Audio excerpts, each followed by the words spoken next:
bâtir une relation personnelle avec Jésus. Nous parlons de Jésus, nous entendons parler de lui. Et des fois, nous prétendons le connaître, mais on ne le connaît pas. Comment est-ce que tu peux avancer dans ta vie, dans ta relation avec quelqu'un, si tu n'as pas confiance en lui? Comment peux-tu espérer les réponses de quelqu'un si tu ne lui fais pas confiance? Et cette confiance s'est construite comme une relation. Cette confiance s'est construite. Et nous devons cultiver cette intimité avec lui, afin que lui-même réciproquement se révélera à nous. Comme il dit dans Jean 14, 23, « Si quelqu'un m'aime, il gardera ma parole, et mon Père l'aimera. Nous viendrons à lui et nous ferons notre demeure chez lui. » La promesse aujourd'hui, c'est que Jésus veut venir demeurer en toi avec Dieu le Père.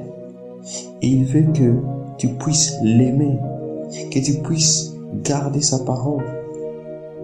Cultiver cette intimité avec Jésus est une relation qui s'est construite avec lui et pas par vous-même. Vous avez besoin de sa conduite et c'est pourquoi nous avons l'Esprit de Dieu pour nous conduire et nous aider à pouvoir affermir cette relation. C'est une relation que chacun doit apporter sa part d'édifice et de pouvoir vous appuyer, vous faire confiance en lui. Et pour que ça puisse se construire, ce n'est pas par la prière, ce n'est pas par vos œuvres, mais c'est d'abord premièrement l'amour de sa parole.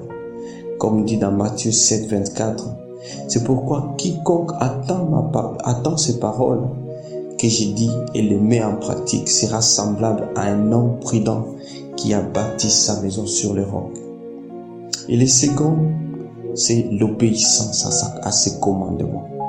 Comme dit dans Jean 14, 21, celui qui a mes commandements et qui les garde, c'est celui qui m'aime. Et celui qui m'aime sera aimé de mon Père.